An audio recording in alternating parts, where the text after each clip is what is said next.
está de volta com mais um episódio. E hoje, meu amigo Marcelo Vinícius. Oi. Você que está com sangue quente, pois terminou o jogo há, sei lá, 15 minutos, vamos falar sobre ele, Acho que esse aqui é o programa mais pedido, hein? Desse ano, pelo menos. Tá animado, cara? Tá feliz de falar do GOT? Cara, eu tô. Eu não tenho como descrever como foi essa minha maratona. Mais uma vez, o Marcelo do passado foi o grande culpado pela correria que foi essa última semana, mas eu tô muito feliz. Eu acho que eu tô com a experiência muito viva, né? Vocês que estão ouvindo vão perceber ao longo do episódio que acho que a gente tá em uma escadinha, né? O Cardoso terminou primeiro, o Dan depois e eu por último, mas o entusiasmo é compartilhado. Creio eu. Eu acho que não gostar desse jogo é uma falha de caráter, mas a gente vai falar mais sobre isso ao longo desse programa aqui, mas eu primeiro preciso saber, porque não há condições desse programa seguir sem que Cardoso me diga como ele tá. Eu já sei a resposta, mas eu tenho que perguntar. Como você tá, Cardoso? Boa noite, meus queridos e minhas queridas. Especialmente boa noite para os okinawanos. Como assim? Okinawa? Agora? Na lata, assim? Se você não sabe a referência, é porque você não tá online. Eu tô offline. Eu tô conversando com vocês através dos poderes psíquicos que eu herdei da minha linhagem muito exclusiva chamada de Oliveira da Silva. Cara, hoje o ministro Márcio França sugeriu que o governador de São Paulo, que eu esqueci o nome agora, Tarcísio. Desgraçado, Tarcísio de Freitas, fizesse harakiri. E aí ele começou o vídeo dizendo que ele é um cidadão okinawana. Muito foda. Okinawa neles. Vamos pras cabeças. É isso. É impressionante como o Japão corre nas veias desse podcast mesmo de forma mais inusitada possível. Tá bem, Cardoso? Tô bem. Tô muito feliz que no dia de hoje eu consegui terminar as aulas teóricas da autoescola, amigo. Então, agora é só fazer a prova teórica e depois 20 aulas práticas e já era. O Torito vai nascer. Pô, cara, que alegria. Fico muito feliz por você. Eu tava esperando que você fosse começar falando que você tá mal, porque antes de a gente começar a gravar, você não tava muito legal, né? Então, pelo visto já passou, já tá bem. Ah, amigo, bem uma parada muito relativa, mas é porque, tipo assim, as pessoas estão comentando no último episódio que eu tava com vontade 0,00% de participar do episódio. Aí hoje eu tô tentando demonstrar que pelo menos alguma parte de mim tá afim, entendeu? E aí, pra as pessoas não ficarem chateadas comigo. Ah, mas ninguém tava chateado, não. As pessoas só sentem o quanto a vida adulta, às vezes, deixa transparecer demais, né? É verdade. Só que no meu caso, ela transparece 24 horas por dia, né? Isso é complicado. Mas agora falando sobre o que a gente vai falar hoje, eu tava até comentando com o Marcelo. Eu falei, cara, a gente demorou tanto pra fazer que eu lembro de quase nada do jogo já, né? Porque meu cérebro, ele é uma peneira. As coisas só passam e vão embora porque estou jogando muita coisa. Nesse momento, estou jogando 4 jogos diferentes. Então... Você quer o copo meio cheio?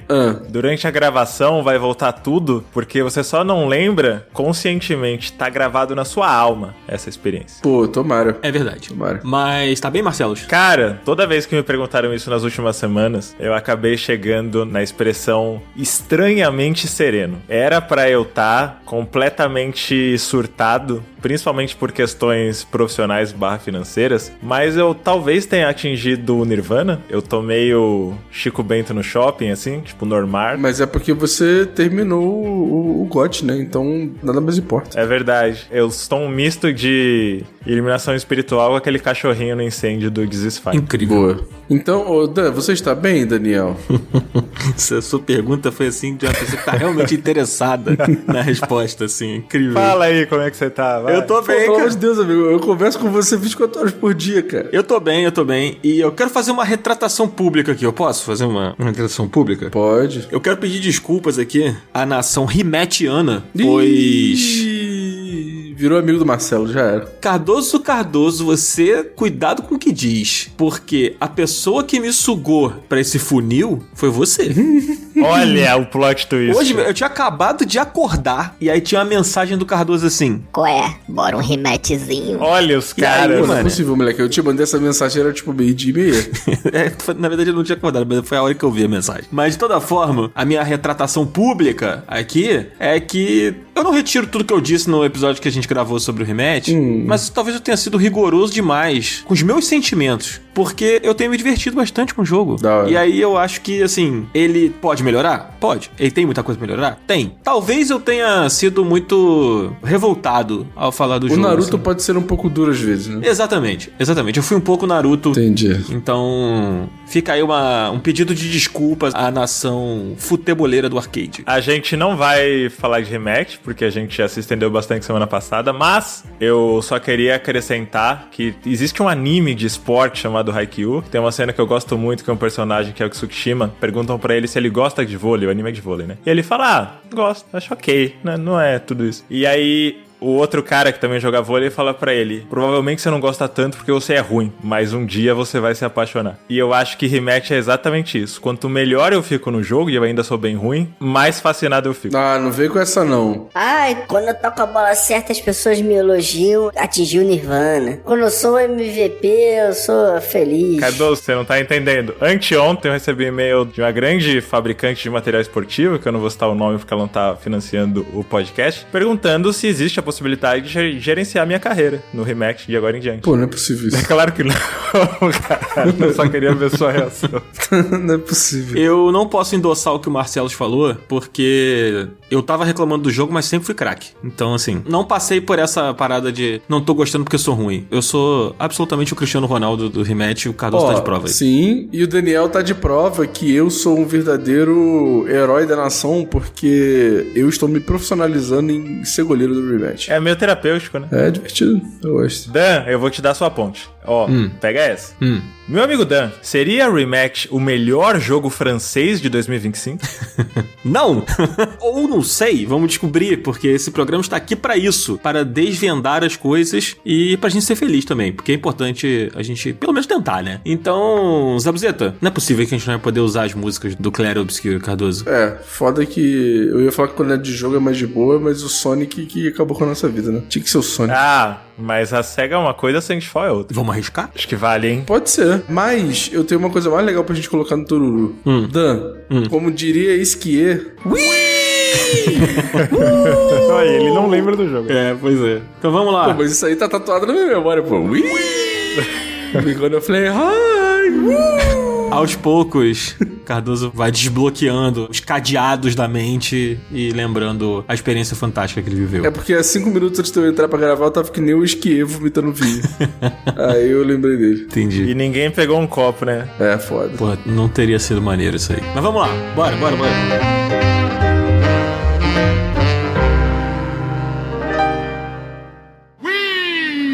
So the Wii.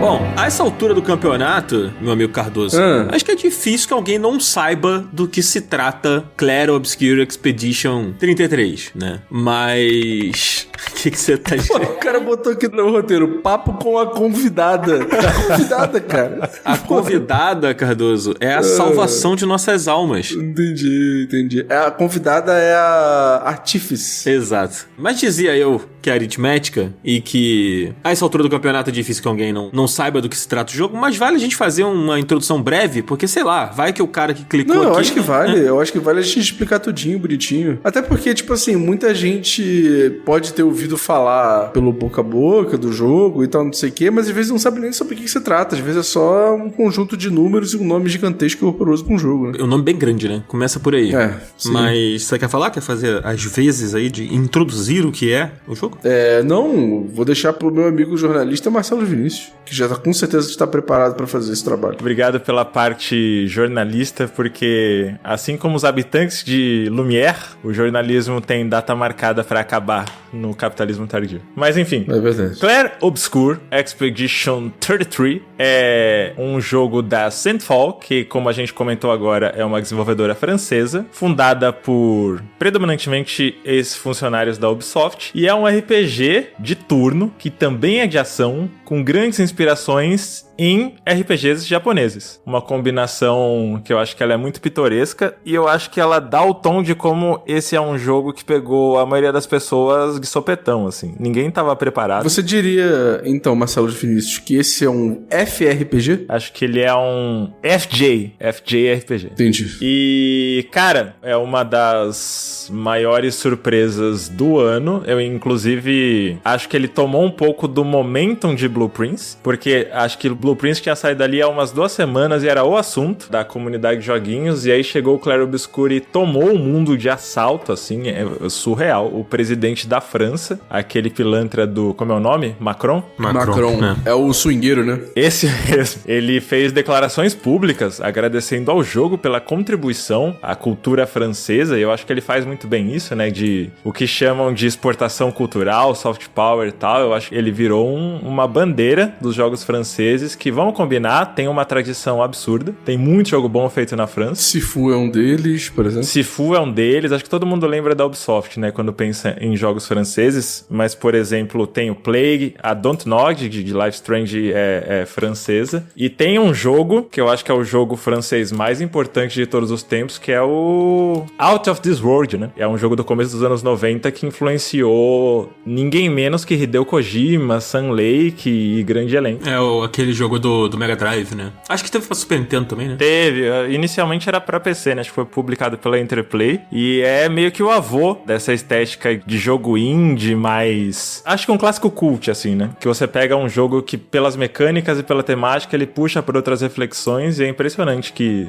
3 décadas depois, os desenvolvedores franceses continuam explorando os limites, né, dos jogos com isso, e o Clair Obscur vem nessa esteira. É incrível. Então, mas sabe o que eu acho? E aí já puxando um assunto aqui que eu acho que o Daniel vai gostar, porque o Daniel, ele é o rei do storytelling. Eu acho que a maioria dos jogos franceses que a gente consumia, eles ainda assim tinham uma pegada estruturalmente muito americana, principalmente de história, assim. E o Clair Obscur, ele é muito francês. Tipo, pra quem consome filme francês e tal, não sei o que, ele puxa muito pra esse tipo de estrutura mais, tipo, dramaticona e sem medo de fazer algumas coisas com os personagens e tal. Eu acho que ele talvez seja o mais francês dos jogos franceses. Aí. Bom, no horizonte tem uma Torre Eiffel dobrada, né? E dá pra pôr... qual é o nome daquele chapéu que parece o topo de uma maçã?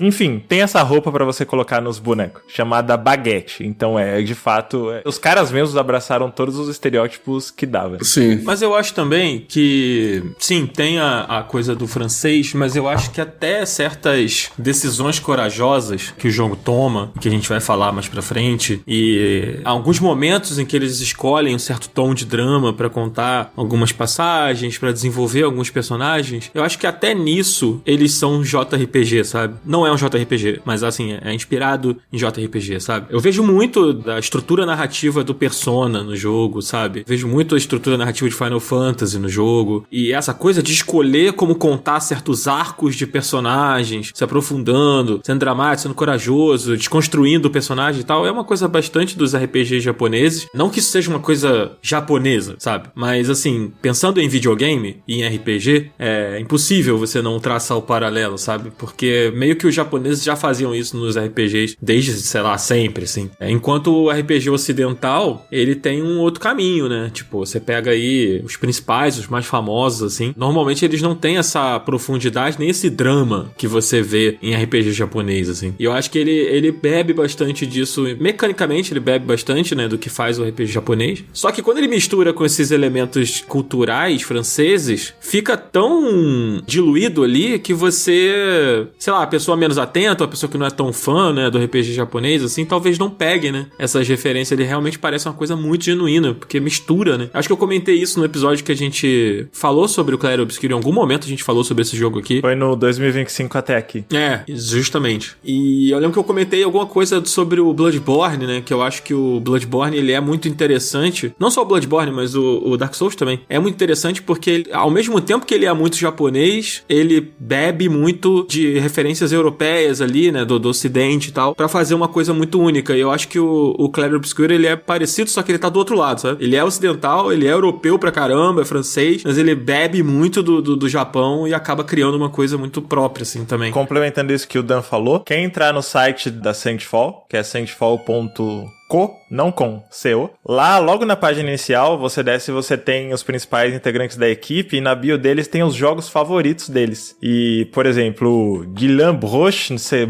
lá como se fala o nome dele, que é o diretor criativo, os jogos favoritos dele são Persona 3, Final Fantasy VIII, Demon Souls, Devil May Cry, e a Jennifer Svedbergen, que é a escritora, a principal escritora do jogo, ela gosta muito de Hollow Knight e Elden Ring. E dá pra notar, o diretor de arte gosta de Dishonored, que inclusive é outro jogo francês. The Order, que é um jogo que o Dan gosta muito, e dá pra notar muito a referência, assim, BioShock. E eu acho muito legal. Eles declarando, assim, publicamente quais são as referências deles e conseguir sacar isso no jogo, né? E tem uma coisa interessante também que, se você prestar atenção nos créditos do jogo, você vai ver que muitas das animações, muita da parte técnica teve suporte de estúdios coreanos, né? Então tem ali uma coisa asiática por trás ali, de certas expressões, certas animações, certas coisas também. Tem um quê ali, né? Sabe? De uma galera do outro lado do mundo ali. Acho que o jogo, no fim, ele é uma grande mistura de coisas, sabe? E que faz ele ser tão especial, talvez. Quando eu falei que ele era muito francês, eu não tava falando sobre, sei lá, a Torre Eiffel, ou sobre a baguete, ou sobre a roupa, ou sobre a música. Eu tava falando mais sobre estrutura de história mesmo, sabe? Tipo, se você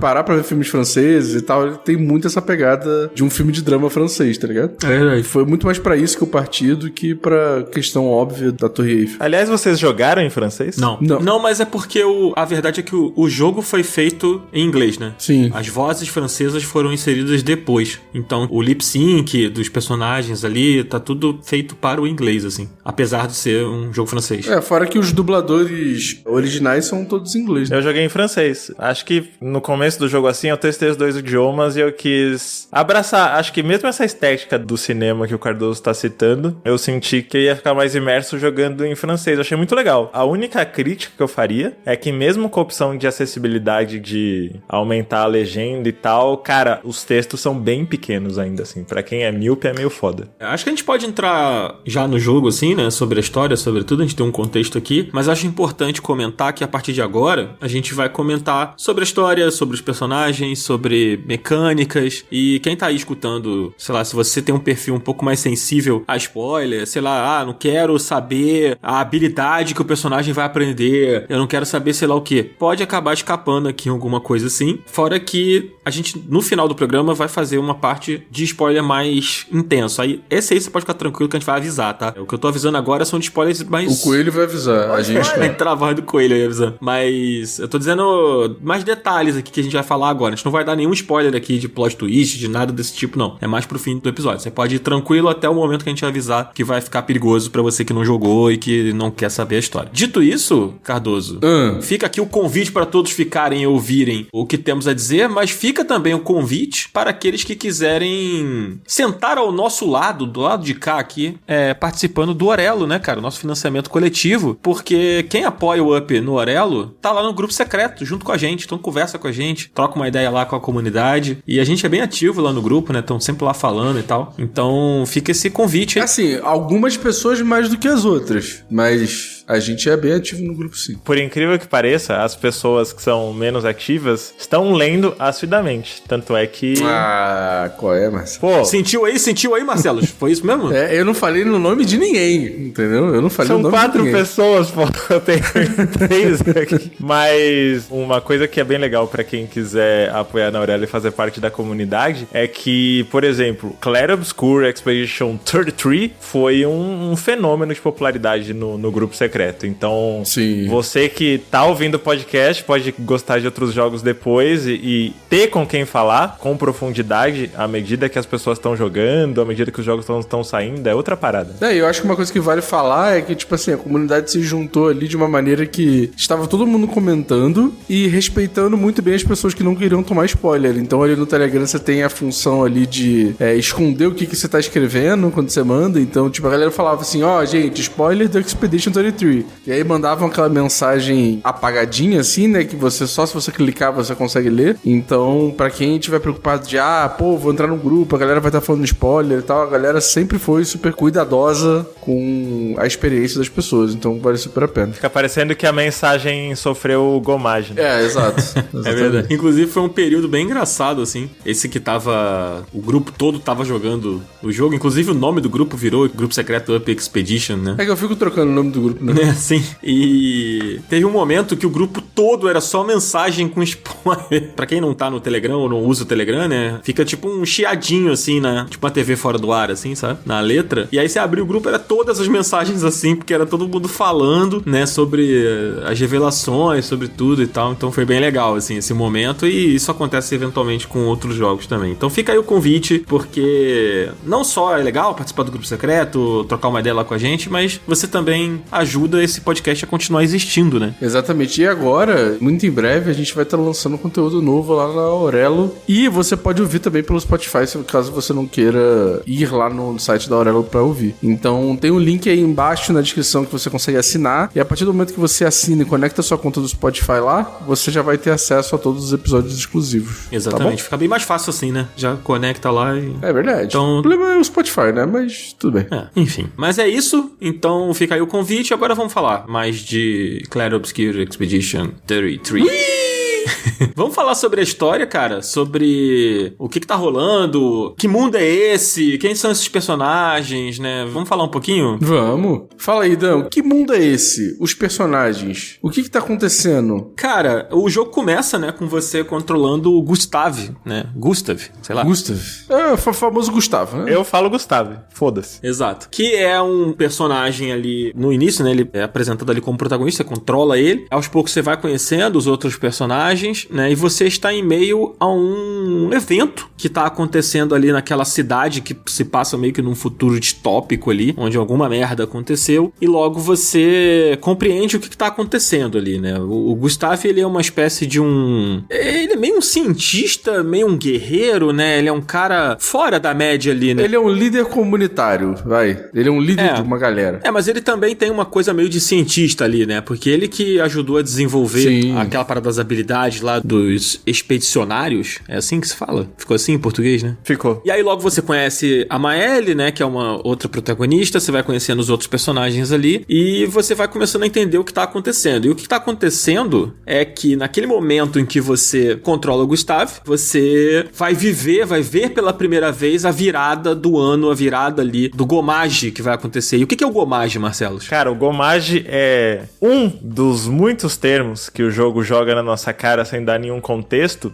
E eu digo isso como um elogio, tá? Não como uma crítica. Porque ele te vende os conceitos daquele mundo como uma coisa muito natural pra eles e pra gente não é. E de repente você já fica muito imerso naquilo. O Gomage é basicamente a passagem de um ano pra outro onde todas as pessoas de uma determinada idade desaparecem. Giram pétalas, morrem, vão pro beleléu, como você quiser descrever.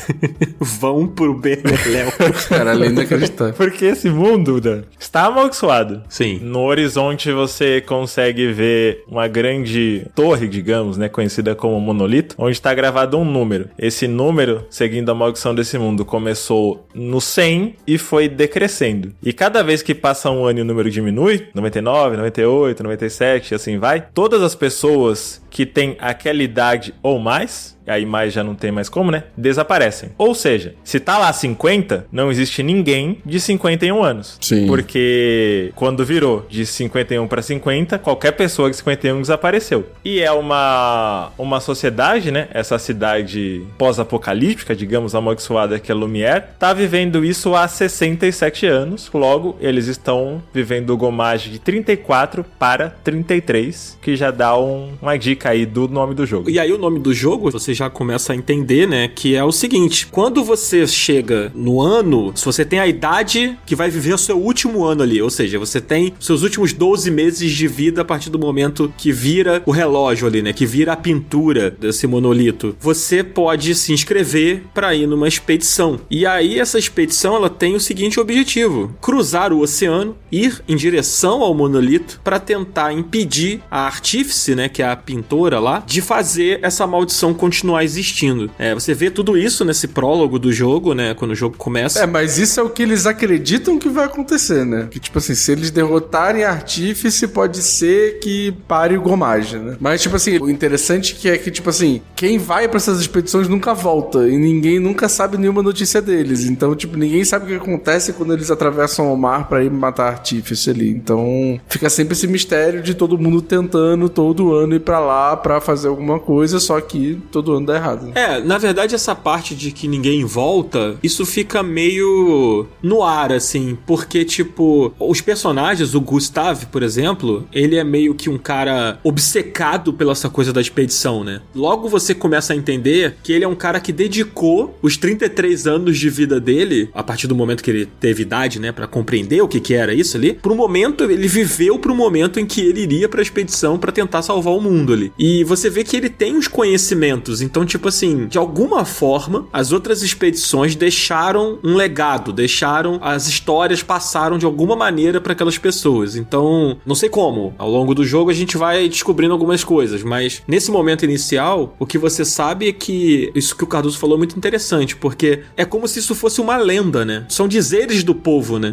E aí entra, acho que um dos primeiros, a gente vai tecer muitos elogios, mas um elogio que eu tenho que fazer é que é uma das introduções mais competentes que eu já vi, não só em videogame, mas em qualquer obra. E eu não falo nem, sei lá, aquelas análises de game design, de você pula no bloco e aí você não pode pular, encosta no cogumelo. Não é isso. Eu tô falando de introduzir o conceito, a história, o mundo do jogo. Porque qualquer pessoa menos inspirada ia botar o Gustav, sei lá, pra falar com a irmã dele e ela ia ter um diálogo longo explicando tudo isso que a gente tá falando pra vocês. E não é isso que acontece. Quando você começa a jogar, a situação já tá dada. É como eu falei, esses termos tipo picto, gomage, croma, expedição, eles entram nas linhas de diálogo de maneira natural, sem ser expositivo. E como que você entende essa parada? Andando pela cidade, fazendo o caminho de onde o Gustavo começa, né, jogando umas pedras na água, até o porto, onde as pessoas estão indo para se despedir de quem vai passar pelo gomage. Nesse caminho, você tem contato com tantas questões interessantes, tanto da cultura do mundo, quanto dos questionamentos, né? De como cada pessoa, isso é NPCs, personagens aleatórios, como cada um tá lidando com o momento, como cada um lida com essa realidade, com a ideia de ter a própria morte com data e hora marcada, como que algumas pessoas encaram a expedição de um modo super romântico, como é o caso do Gustavo, como outras pessoas acham uma perda de tempo. Pô, vou jogar meu último ano fora. Poderia estar aqui com a minha família, poderia estar curtindo, sabe? E você ter contato com isso diretamente, na hora que o gomage vai acontecer, você já tá muito imerso. Eu não sei como foi pra vocês, mas eu levei questão de minutos pra mergulhar completamente naquele contexto e naquele mistério. Pra mim foi quando terminou o prólogo ali. Tipo assim, o início é legal. Antes mesmo de terminar o prólogo, você consegue ter uma luta contra um daqueles mímicos, né? Ele tá meio escondido ali no prólogo. Não sei se vocês fizeram essa luta. Fiz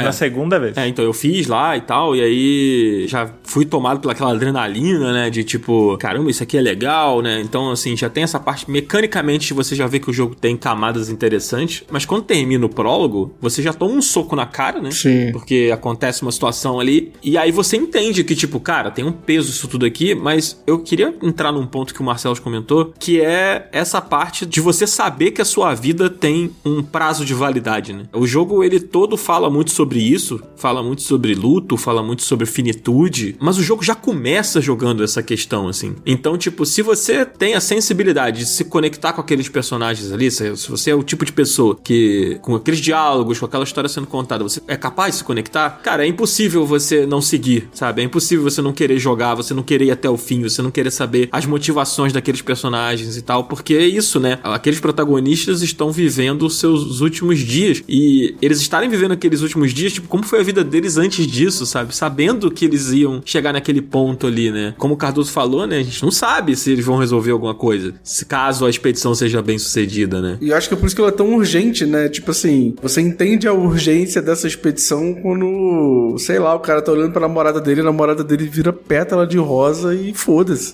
E é interessante porque é uma coisa que eles já sabiam que ia acontecer, né? Então, ao mesmo tempo que foi doloroso pro Gustav... Mas a gente não, né? Não, a gente não sabia, mas tipo assim, a gente via os personagens sofrendo, mas era um sofrimento que eles já sabiam que eles iam ter, sabe? Então parecia que eles já estavam preparados. É aquele negócio tipo, o que você faria se você soubesse o dia da sua morte, sabe? Tinha uma novela assim, você lembra? Hã? Tinha uma novela na Globo assim, que chamava O Fim do Mundo e a música de abertura falava: se o mundo fosse acabar, me diz o que você faria. Você não lembra disso? Não. Essa novela, a gente era bem criança, Marcelo. Eu acho que o Cardoso não era nem nascido, hein?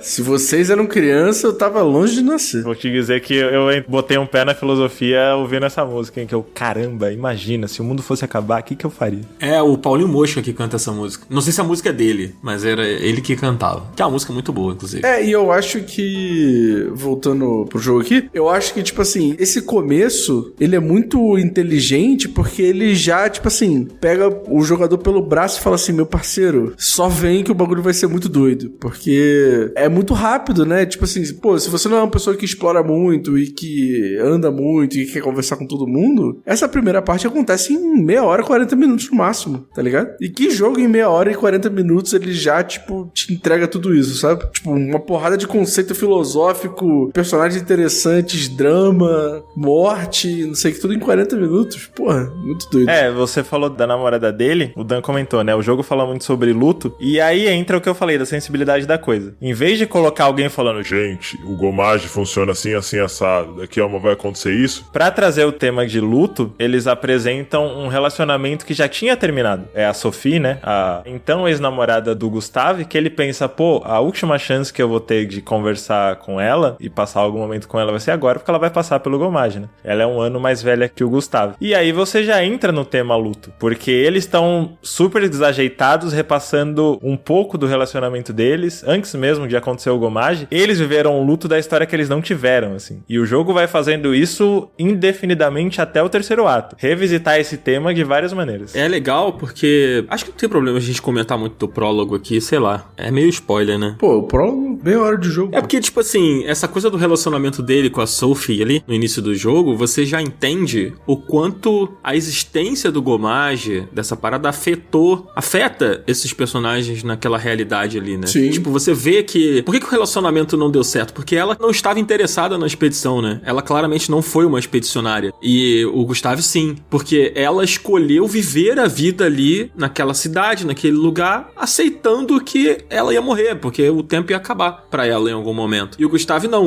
O Gustave, ele é um personagem que viveu inconformado com esse destino, né? Tipo, não, a gente tem que mudar isso, né? Tem um outro agravante aí, que também é uma questão filosófica bem densa. Pelo que eu entendi, ela não queria ter filhos, que era o único jeito de manter a humanidade e as futuras expedições vivas. Ela não estava disposta a colocar uma criança no mundo nesse contexto, e o jogo dá a entender que o Gustavo queria, né? Que isso era um motivo de impasse também. Pois é. Pô, e isso é um bagulho, né? Eu não sei se vocês pensam sobre isso, mas eu tinha muita vontade de ser pai, né? Era um bagulho que eu, nossa, sonhava muito e tal, não sei o quê. E conforme eu fui vivendo e fui entendendo o mundo, e fui entendendo a merda que a gente se meteu e a merda que cada vez mais difícil, não sei o quê, eu comecei a me sentir muito egoísta de pensar em ser pai, tá ligado? Que eu ficava pensando assim, caraca, será que se eu colocar uma criança no mundo, eu vou estar botando uma pessoa no mundo pra sofrer? E aí, isso me tortura absolutamente todos os dias, cara. É muito louco isso. Eu não sei a idade da galera da Sandfall. Pelas fotos no site, parece que eles batem de idade com a gente. Mas isso é uma questão muito millennial, de quem viveu essa transição século XX, século XXI,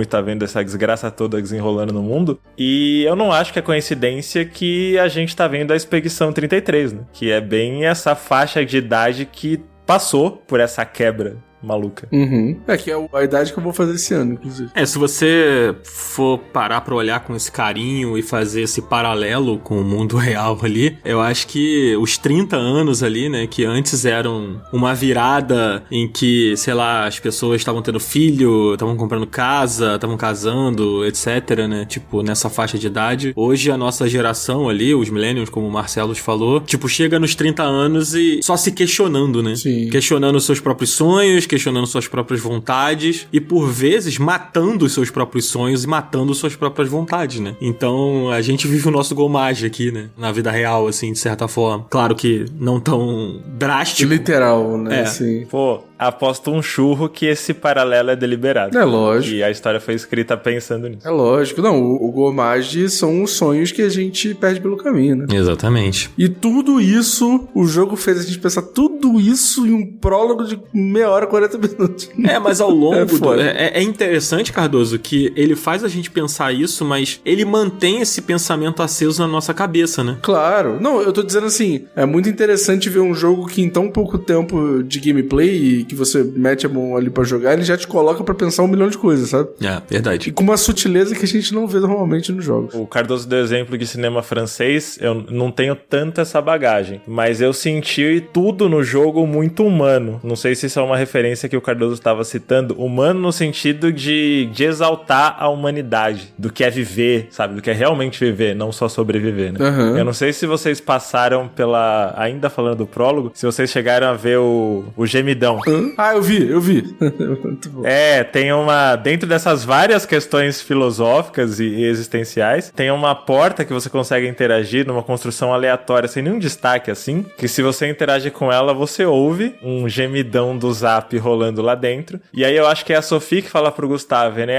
Cada pessoa vive a despedida de um jeito, vive esses últimos momentos do jeito que acha ideal. E, porra, isso tá nos primeiros minutos do jogo, assim, e não é gratuito, achei bonito, na verdade. Tem gente que se isola, tem um cara bêbado, tem gente transando, tem gente em negação. Nossa, é bem denso e é como o Cardoso falou, em meia hora. É, muito louco. Bom, acho que a gente meio que mergulhou aqui no que é a história. Pra gente falar mais da história, a gente precisa ir pra parte de spoiler. Então acho que é legal a gente falar um pouco sobre a gameplay, né? Sobre as mecânicas, sobre como o jogo escolhe construir a narrativa dele a partir desse momento que a gente entende o que é o mundo do Expedition 33, mecanicamente falando. E aí a gente já falou um pouco sobre ele ser um pouco JRPG e tal, mas ele mecanicamente também é, né? Porque ele é um jogo de turno, você tem uma party de 3 personagens que ao longo da história você pode ir trocando, né? Você pode ir fazendo formações diferentes se você quiser. E eu queria até já pegar essa parte e comentar uma coisa, que normalmente eu jogo RPG e eu me apego a uma party, assim, né? Final Fantasy, por exemplo, ou Final Fantasy VII. Eu sempre tive a minha party favorita. Prefiro montar o meu time com esses 3 personagens aqui. Agora vai ter que falar. Pô,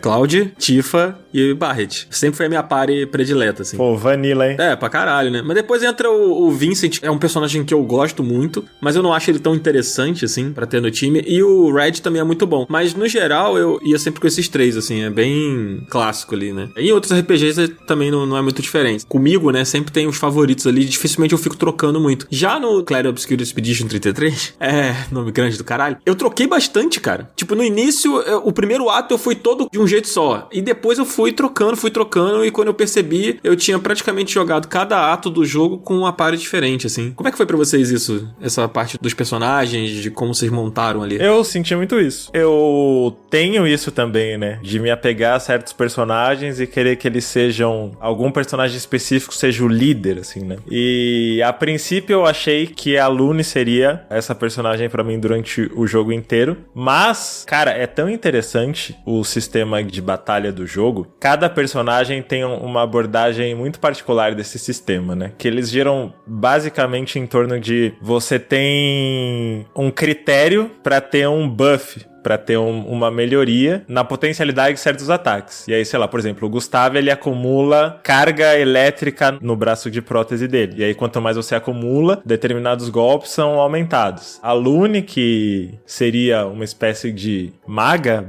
/ healer, ela gera manchas em 4 espaços, que são elementais, e essas manchas se combinam em determinado ataque. E cada um tem uma lógica dessa. Tem um critério que você consegue explorar de maneiras diferentes, além das combinações, que aí já entra em um outro tema, combinação de picto, combinação de habilidade exclusiva e tudo mais, de armas, né? E de buffs de armas. É simples de entender, eu pelo menos não achei aquela bagunça de números e cálculos e status que geralmente RPG japonês costuma ter, que intimida bastante gente. Eu acho que isso foi muito enxugado, mas ainda assim tem várias camadas de apreciação, então cada personagem tem o seu charme e eu queria continuar melhorando eles, queria continuar experimentando as melhorias que eu colocava em cada personagem. Então eu fui variando. A Lune continuou sendo minha favorita o jogo inteiro, mas teve várias ilhas, várias missões que ela nem tava na party. Cara, o que eu acho maneiro é que tem isso que o Marcelo falou, tipo, você pode jogar da maneira como, tipo, for melhor pra você. Claro, você tem que aprender alguns dos conceitos ali pra você conseguir avançar, principalmente quando você vai chegando ali pro final do jogo, mas eu acho legal que pra quem quiser ir fundo, tem como você ir muito fundo na gameplay desse jogo, sabe? E pra quem quiser ficar numa parada mais rasa, também dá pra fazer só isso, sabe? E eu achei isso bem legal. E dá pra modular a dificuldade de acordo com as suas habilidades, não só pelo grind, que seria o básico de qualquer RPG, de você ficar aumentando o level indefinidamente, mas às vezes tem certos pictos que você pode escolher não usar, porque você quer um desafio maior. É verdade. Mas eu acho que é legal a gente explicar um pouquinho como funciona o combate, né?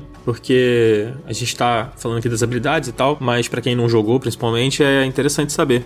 Basicamente, o combate, ele é feito com uma party que você pode montar, como o Marcelo e o Cardoso comentaram agora, você pode montar da forma que você quiser, então isso inclui você tirar personagens da party, se você quiser. Você pode jogar com um personagem na sua party, ou com 2, ou com 3. E aí é um RPG de turnos, né? Só que ele não é um RPG de turnos muito parado, assim, né? Tipo, ele não tem aquela coisa da ação que o Final Fantasy VII Remake, por exemplo, faz. Nesse aspecto, ele é menos ação. Mas é fundamental que você esteja sempre atento. Porque parte fundamental do combate é tanto a esquiva quanto o parry. Ainda digo mais, Dan.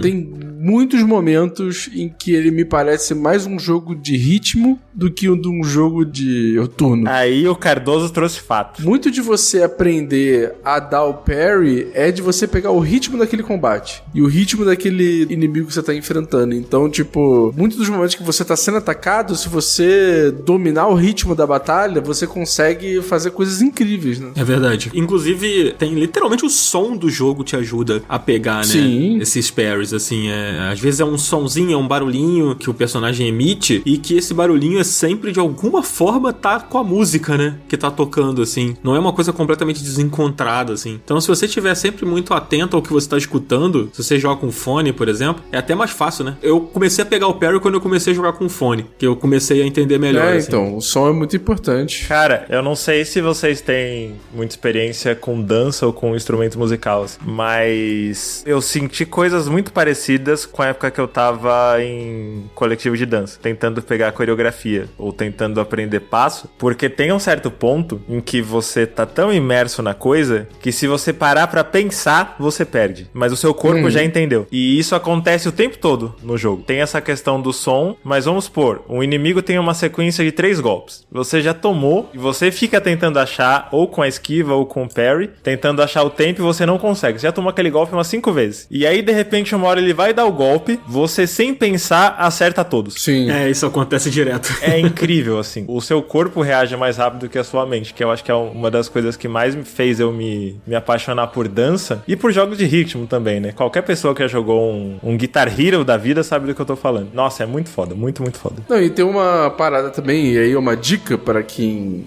tá ouvindo esse podcast e quer jogar o jogo. Tipo assim, toda vez que o inimigo for te atacar, faz um tempo com o seu pé. Então, tipo, o inimigo vai te atacar, você tomou o golpe, faz um tum com o seu pé. E aí toda vez que ele te atacar, você faz tum, tum, tum com o seu pé, que você vai pegar o jeito de fazer o parry certinho. É uma dica muito boa pra quem tem dificuldade de pegar parry e tal, porque o ritmo do ataque do personagem sempre vai ser meio parecido ou sempre muito igual. Então, se você tá com dificuldade de pegar o tempo, faz o tempo com o pé, que depois você vai pegar a coordenação motora de fazer com o dedo. Gênio. E tem uma coisa que tem que ser comentada aqui, que é quando você consegue acertar os parries, né? E que você faz aquele contra-ataque lá, especial. Pô, cara, acho que é uma das sensações mais incríveis, assim, Sim. que você vai sentir com esse jogo ou com qualquer RPG, assim. É uma bomba de dopamina, pô. É maravilhoso. Incrível. Cara, ainda mais quando é uma sequência muito brutal, assim, e você tá com um inimigo que, sei lá, aquele golpe poderia te matar. Eu cheguei a salvar um vídeo, mandei no privado pra vocês, da primeira vez que eu consegui fazer isso, porque é catártico, não tem outra palavra. Cara, tem uma batalha em específico. A gente vai falar sobre trilha sonora. Que a trilha sonora, ela muda bastante, vira um rock, com uma mina cantando, tipo, nas alturas, e é um momento, tipo, muito chave da história e tal. E, cara, nossa, toda vez que ela tava cantando altão e eu tava felizão, eu dava o parry certinho e voltava no... Nossa, eu ficava maluco, sério. Cara, teve várias batalhas que eu me via em pé na frente da televisão batalhando, num jogo de turno.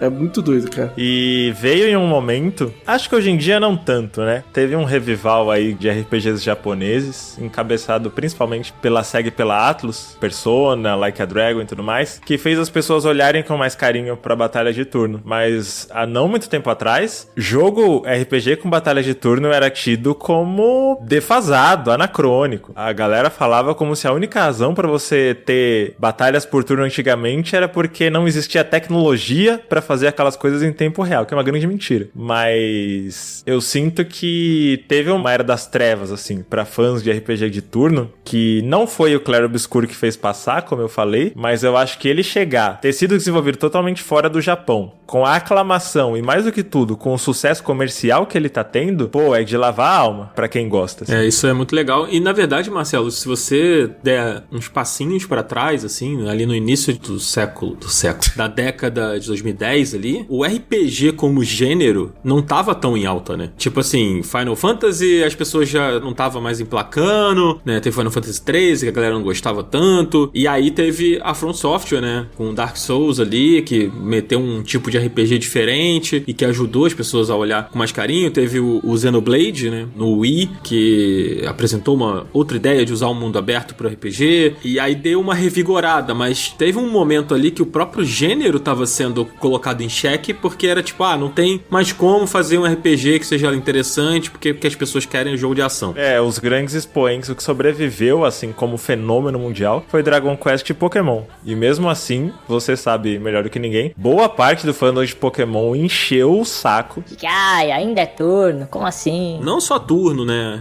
As pessoas queriam que o Pokémon deixasse de ser com aquela estrutura clássica, com pixel art, queria um jogo 3D. O fã do Pokémon quer reclamar, né? Não vamos entrar nisso aqui, porque senão a gente vai se alongar, mas enfim. Última coisa sobre isso do ritmo é que eu não lembro quem falou isso. Alguém muito mais relevante, muito mais inteligente do que todos nós, da indústria de games, falou no passado que um bom game design é você estar o tempo todo dando escolhas interessantes pro jogador fazer. E essa escolha entre esquivar, onde você tem uma janela maior, mas você não tem a possibilidade de dar um contra-ataque ou de ir aumentando seus pontos de atividade, a escolha entre a esquiva com uma janela maior sem tantos benefícios e o parry com uma janela muito específica onde você pode dar esse contra-ataque absurdo e você tá o tempo todo tomando essa decisão, cara, isso é ótimo game design, sublime game design. Concordo. E além do mais, tipo, essa coisa de você customizar os seus personagens, as habilidades, isso serve pra você moldar a sua forma de jogar e é interessante o quanto o jogo permite que você molde, né? E uma coisa que eu acho muito legal que esse jogo faz, assim, com maestria, é a questão da sinergia entre os personagens, né? Tipo, dependendo da party que você monta, principalmente no início do jogo, você vai percebendo que alguns personagens têm habilidades e tem certos pictos, né, que você coloca em alguns personagens que amplificam habilidades que vão fazer com que o outro personagem da sua party se beneficie daquilo e seja levado ao seu potencial máximo, assim. E conforme você vai avançando no jogo, isso vai ficando cada vez mais ramificado, né? E, por exemplo, o Cardoso, se eu não tô enganado, ele jogou bastante com a... Como é que é o nome da menina das cartas? Ciel. Você usou bastante a Ciel, Não, eu não joguei muito com ela, não. O meu negócio com a Ciel é outra coisa. É o quê? Eu peguei um crush com uma personagem 3D, foi isso que aconteceu. Entendi. Guilherme Dias entrou aqui no podcast de repente e... Sabe o que acontece, jogador? O estudo da teologia... Pô, eu achei vacilo o Daniel me expondo aqui, sendo que ele sabia que eu estava vivendo um relacionamento amoroso com a personagem 3D. Pô, mas foi você que falou, eu só perguntei. Não, pô. você me expôs aqui. Não, Cardoso, eu sou a voz do público em certos momentos aqui, entendeu? O público queria saber. Entendi. Quando se trata de Expedition Clair Obscur 33, eu atropelei o nome todo, né? Ninguém vai te julgar, porque puta que pariu. A gente vai falar depois mais a fundo sobre os personagens, mas é um crush atrás do outro, na real. É foda. Acho que a gente falou bastante do combate. Cara, eu acho que não vale a gente entrar tanto aqui nessa coisa das habilidades, dos pictos, porque a gente vai se alongar muito nisso, mas a gente meio que já falou, né? O quanto ajuda a moldar, mas assim, só pra explicar muito rapidamente, os pictos são habilidades passivas que os seus personagens têm, que você equipa ao longo do jogo, você vai explorando e vai aprendendo mais dessas coisinhas. E as habilidades são como ataques ataques, né? Ataques dos Pokémon, vamos dizer assim, traçando um paralelo aqui. Que são os ataques fixos daqueles personagens. E tem as Lúminas também, né? Que são meio que os Pictos ali, só que fixos também. Enfim. Explicou e não deu pra entender porra nenhuma. Como vários dos conceitos do jogo, né? É que eu falei. Porque é difícil de explicar, mas jogando você pega muito fácil, assim. Eu acho que a gente vai ficar aqui explicando, é meio perda de tempo aqui. Eu acho que a galera que vai jogar vai ver que, tipo, pô, mano, tá, beleza, são as habilidades que você vai equipando, que você vai evoluindo, que você vai aprendendo ao longo do jogo e tal. E que vai ajudando a moldar o jogo, assim. Tipo, é bem fácil de aprender e como o jogo foi muito popular, eu recomendo muito, se você tiver muito perdido, a procurar um guia de build, assim, porque ajuda muito e se você não tá afim de, sei lá, se tá afim de viver só a história e não ficar muito preocupado com isso, tem uma porrada de guia aí que te ajuda muito. Então vale a pena dar uma olhada aí. Exatamente. Vamos falar da trilha sonora? Pô, esquece, né? Pô, é complicada a trilha sonora, cara. É coisa de maluco, pô. Uma das coisas que eu sou grato ao Geoff Keighley, Luciano Huck dos games, é que ele estabeleceu que no Game Awards tem a apresentação ao vivo dos indicados, pelo menos a melhor jogo do ano. Eu joguei sabendo que esse jogo vai estar indicado e já pensando em que coisa sublime que vai ser essa apresentação em dezembro. Não, eu espero que eles levem pelo menos os cantores pra cantar, né? Nada menos que isso. Porque se não tiver a mulher falando Cleo obscuro,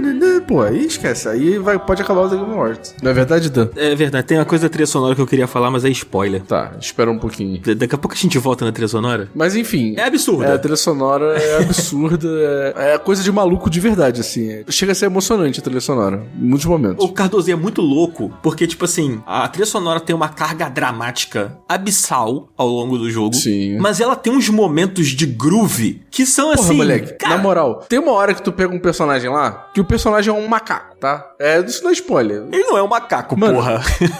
Ele é um macaco, Daniel. Para com isso. Ele é um macaco, porra. Enfim, mano, e aí começa a tocar um jazz que é inacreditável. E aí, tipo assim, eu tava lá lutando contra ele, você luta contra ele ali pra pegar ele e tal. E aí, cara, na hora que começou a música, eu falei, cara, eu acho que eu vou fazer comida aqui que eu tô com fome, mas eu vou deixar essa porra aqui tocando. E aí eu deixei a música tocando e fui cozinhar, cara. Porque era maravilhoso, pô. Era maravilhoso, era um jazz incrível, incrível. Cara, e é foda que, tipo, eu passei por vários TikToks /Reels de pessoas falando isso, que é tipo, cara, quando a música fica tão foda que você larga o controle, foda-se, eu quero ficar ouvindo a música agora, que isso é muito real, cara. Apenas vibe. É demais. Inclusive tem no Spotify, no Apple Music, etc, pra vocês ouvirem aí, pra quem tiver com saudade. Escutem, porque a trilha sonora é realmente muito boa. Exatamente. Eu ia puxar aqui sobre inimigos e chefes e a exploração e tal, mas eu acho que a gente pode ir pros spoilers, porque a gente poderia falar sobre alguns inimigos mais básicos aqui, sobre o quanto são interessantes, mas eu acho que a parte mais legal de falar sobre esses chefes e tal é quando a gente vai falar sobre desfechos e caminhos que a história toma e que tem relação com essas lutas, né? Então, acho que aqui a gente vai entrar nos spoilers mais brabos, né? Zabuzeta, se você puder chamar o Coelho aí pra ele dar o recado. Ou vocês querem falar mais alguma coisa aqui antes da gente entrar no spoiler? Não, vambora.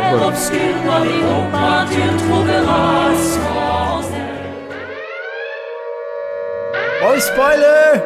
Ó o spoiler!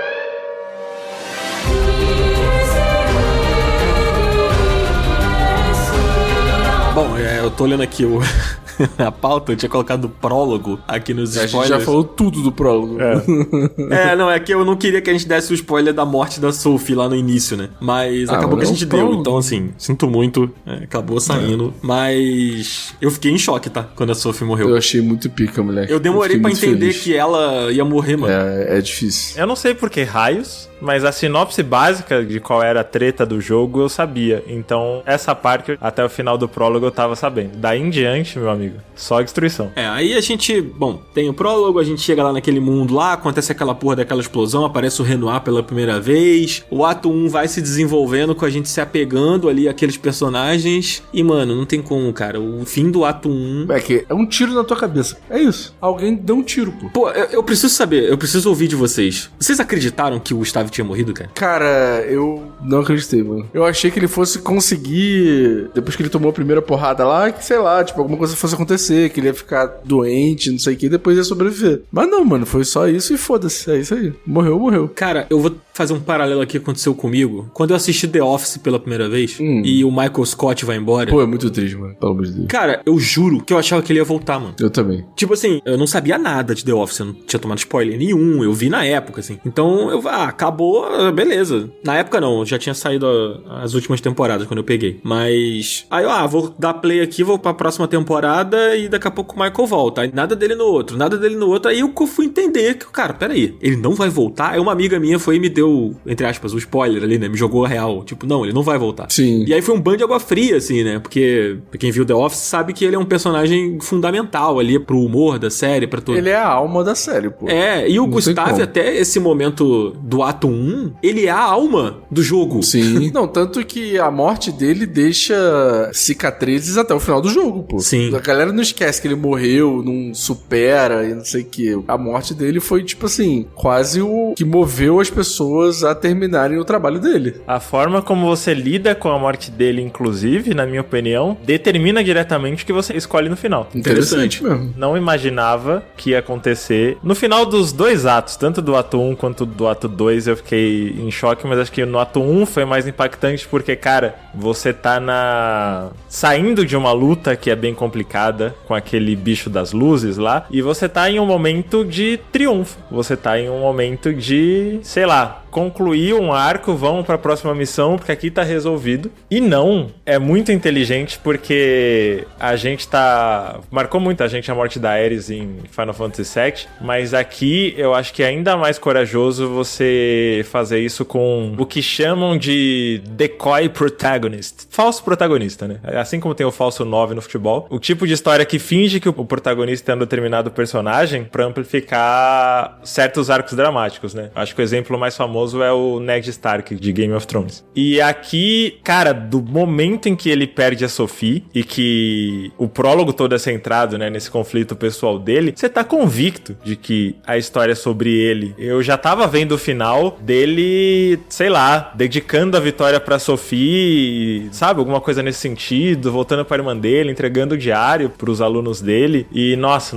é foda. Não tem outra palavra. É muito inesperado, né? Do nada, só toma. É isso aí. Lead. Aí a gente descobre que a Mael e o Verso é que, na real, são os verdadeiros protagonistas. Exatamente, mas é louco porque o jogo... E aí é o jogo dando uma aula, né, de como falar sobre luto, como falar sobre esses temas tão complicados e tão difíceis de abordar, assim. Porque tem a coisa do diário, né? Pô, muito foda. A parada de você escrever no diário do Gustavo é uma... Não sei se é exatamente uma mecânica, mas é uma opção ali que você pode não fazer, né? Sim. Eu não sei vocês, mas toda vez... Eu escrevi toda vez. Eu também, cara. Toda vez. Eu me peguei o jogo inteiro. É como se a herança do Gustavo, o que ele deixou, porque ele tinha essa parada na personalidade dele, né? A gente falou isso lá no início. Ele era um cara dedicado, ele viveu a vida dele ali a partir do momento que ele teve consciência do que era o Gomage e tal. Ele viveu a vida dele se dedicando a lutar contra aquilo, a ser um expedicionário e ter a vez dele de ir lá e fazer a diferença e tal. Então, quando ele morre, eu não consegui não entrar na pele da Maëlle ali e seguir escrevendo no diário absolutamente todas as vezes, cara. E sabe qual que era meu medo, Dan? Mesmo sem saber como é que o jogo terminava,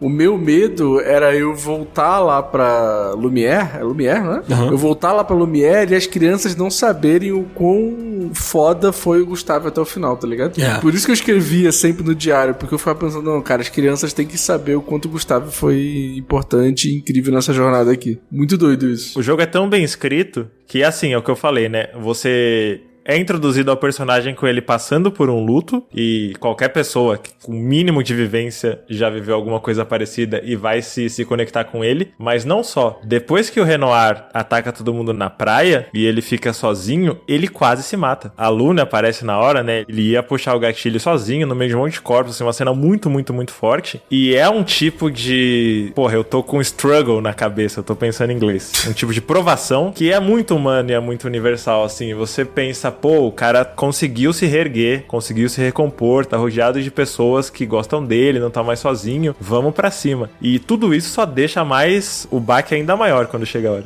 E aí você conhece o Verso, né? Que é o personagem que aparece nesse momento. É o mais gostoso da história. Tá, tesão de homem. Verso ou Gustavo? O Verso, pô. Cara, não tem hétero pro Verso, não tem como. É porque o Verso tem um molho, o Gustavo não tem um molho. Pô, tem sim, cara. Que isso. Não tem, cara. O Gustavo, ele é o... Como é que é o nome daquele ator? Robert Pattinson. Ele é o Robert Pattinson. O Robert Pattinson não tem um molho. Pô, que isso, cara? Robert Pattinson do Batman, tá maluco? Não. O Gustavo essa fantasia cozinhando com ele domingo à tarde, assim. O verso é fantasia, todos os pecados descritos pelo capiroto. Entendi. Muito bom. Tá, tô convencido. Mas uma coisa que eu queria comentar antes e eu acabei segurando, e eu acho que o momento é esse, é sobre a trilha sonora, né? Porque a trilha sonora do ato 1, durante vários momentos, os vocais falam Gustave, né? Uhum. A parte da letra da música é falando Gustave. Como é que é, Dan? Faz aí pra gente. Eu não sei. E no ato 2 é verso que ela fala, a voz, né? E no último ato é Alicia e Mael, né? Que fala. Que esse foi o momento, inclusive, que caiu a ficha pra mim que ele tinha morrido de fato. Quando você ouviu a música? Não, tá. Essa virada de ato. Igual quando virava as estações em The Last of Us, acabou a cena, aparece lá, ato 2, verso, o cara morreu. É loucura. O que eu achei ali, na hora que vira pro ato 2, era que, tipo assim, beleza, agora a gente vai conhecer quem é esse cara, ele vai ser introduzido, não sei o quê, e em algum outro momento o Gustavo vai voltar.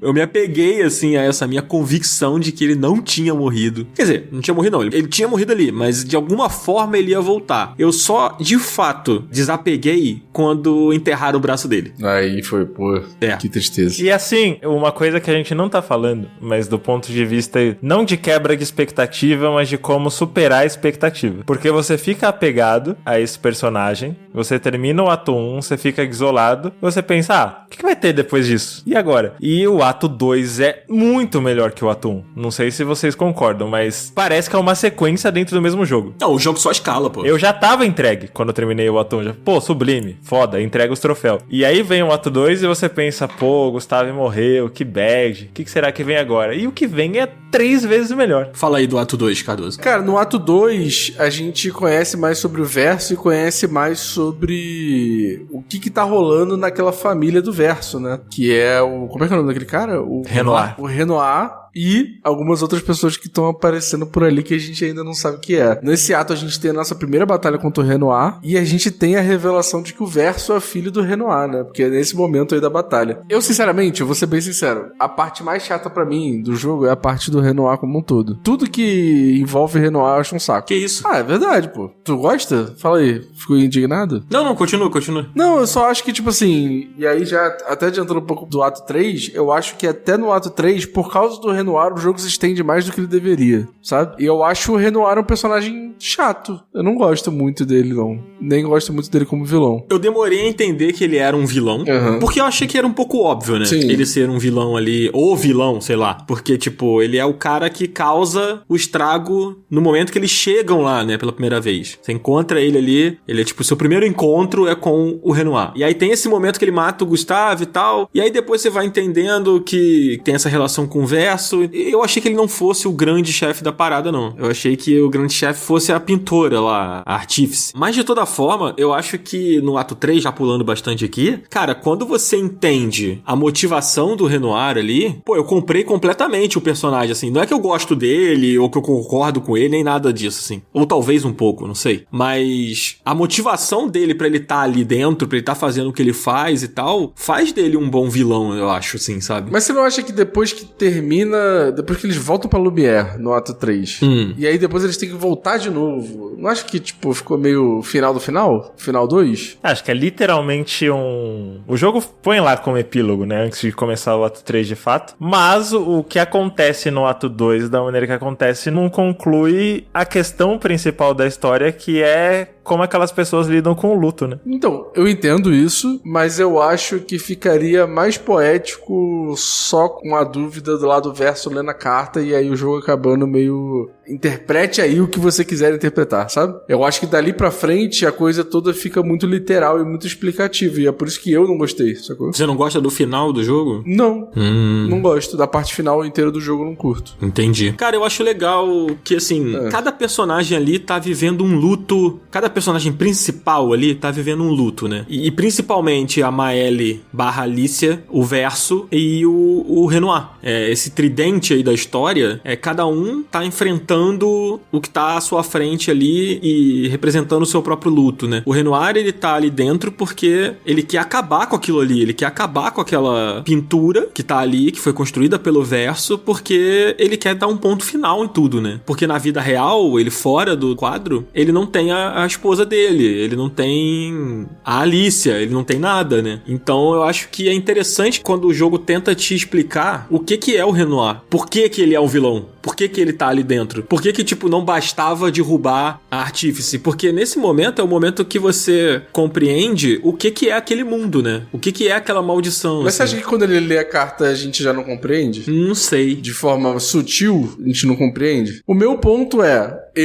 Cardoso, já estava satisfeito com as respostas sutis que o jogo já tinha me dado. Eu não sentia necessidade de ter uma explicação tão literal de tudo, entendeu? Entendi. Eu acho que do ponto de vista temático, eu concordo com o Cardoso. Do ponto de vista de arco de personagem, o ato 3 é muito importante. Quando você tá conectado com aquelas figuras, é justo você ter um desfecho melhor. E o jogo ainda te dá a opção de qual desfecho vai ser esse, mas é tanta desgraça que você fica querendo saber pra onde aquilo vai, né? Como eles vão conseguir chegar em algum tipo de redenção. Ele te dá 2 caminhos e, na minha opinião, é bem evidente qual seria o caminho, entre aspas, certo, assim. Eu não sei vocês, mas eu acho que o caminho da Maelle é bad ending. O que você escolheu, Cardoso? Eu escolhi o caminho da Maelle. Eu prefiro viver numa ilusão com as pessoas que eu amo do que viver a verdade desgraçada. E você, Marcelo? Caminho do verso. Cara, o final da Maelle é horripilante. É horripilante mesmo. Mas a vida é assim, né? E você, Dan? Qual você escolheu? Eu escolhi o final da Maelle. Aí, pô. Mas eu me arrependi. Porque eu concordo com o que o Marcelo falou. Eu acho que ele é o bad ending, assim. Porque, tipo assim, e aí entra a parada que é sobre o que é o jogo mesmo, né? Por isso que eu acho que eu entendo o Renoir ali, sabe? Aquilo tudo era uma ilusão. E no fim, quando você escolhe o caminho da Maelle, você escolhe a ilusão. O que tem? Você escolhe vidas plásticas, sabe? É isso, pô.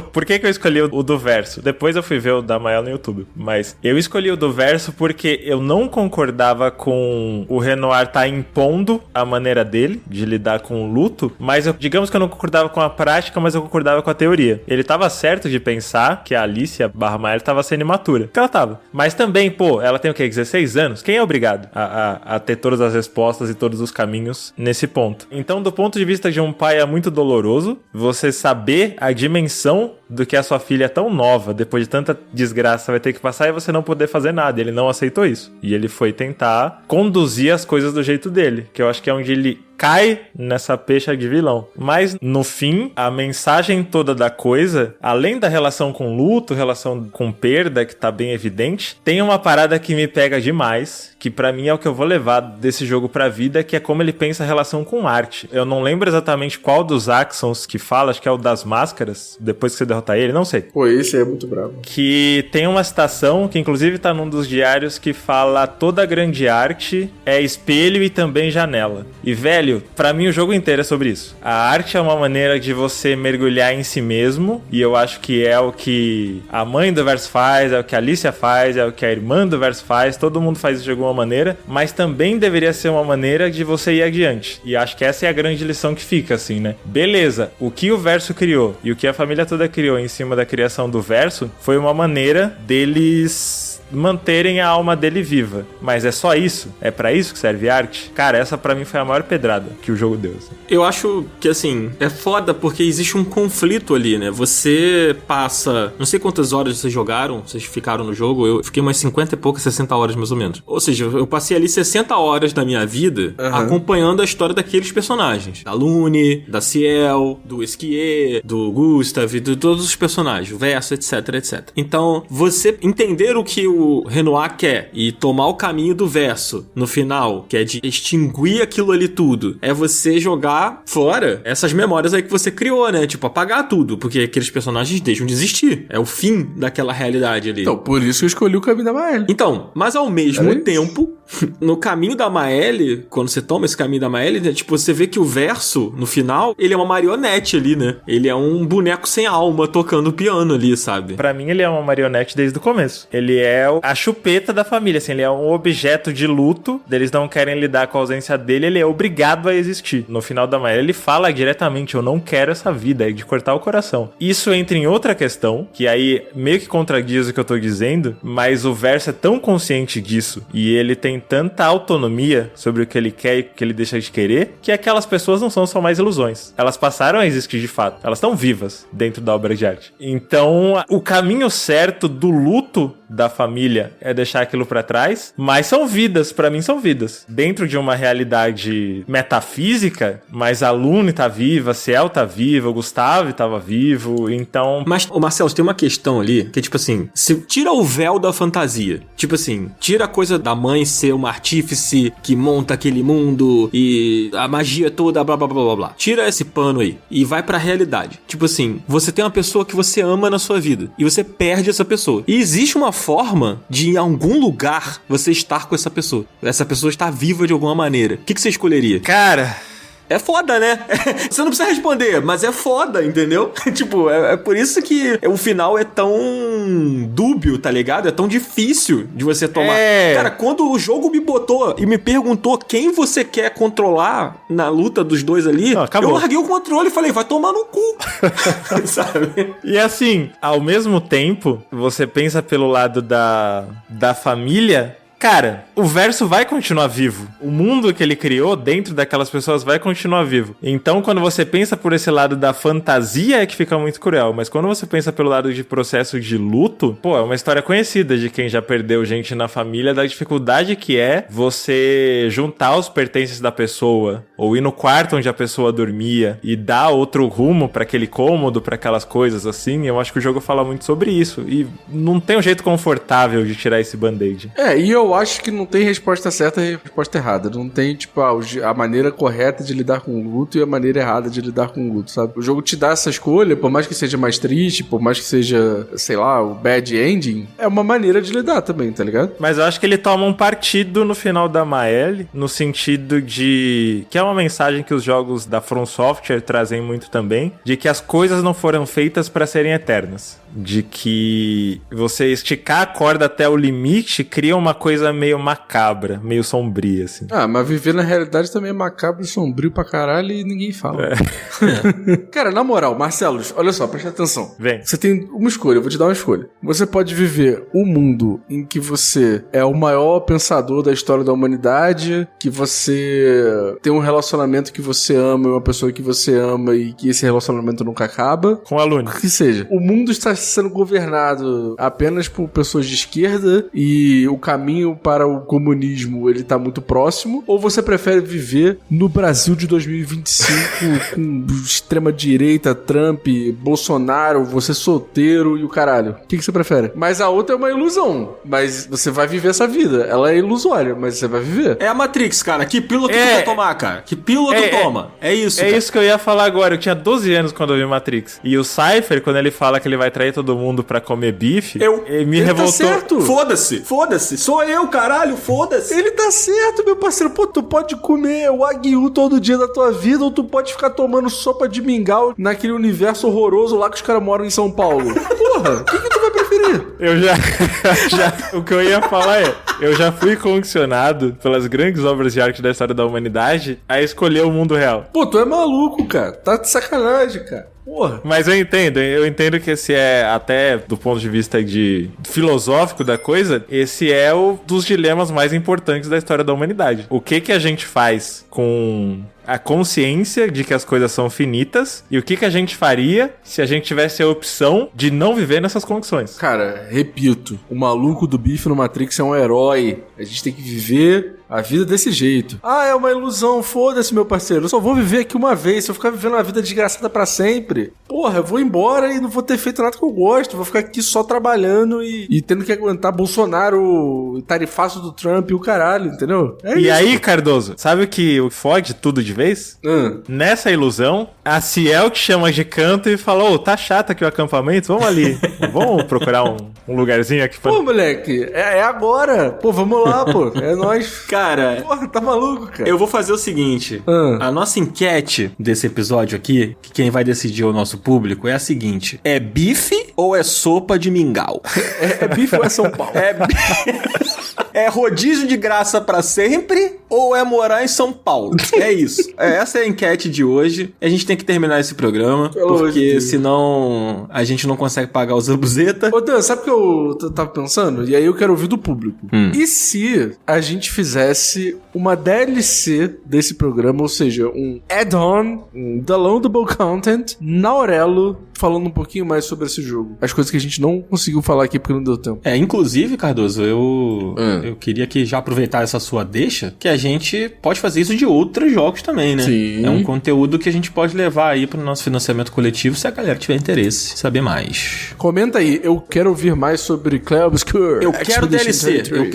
Exato. E assim, parte da nossa audiência pode estar pensando, tá bacana esses 3 fugidos aí, mas o que a Tainá achou? Que é uma coisa que a gente pode acrescentar quando ela, enfim, tiver zerado também. Exatamente. Mas a gente precisa terminar. Esse episódio precisa acabar. Afinal, podcasts também são finitos. Ou não, né? Ou seja, se você quer viver numa ilusão, assina a Aurelo.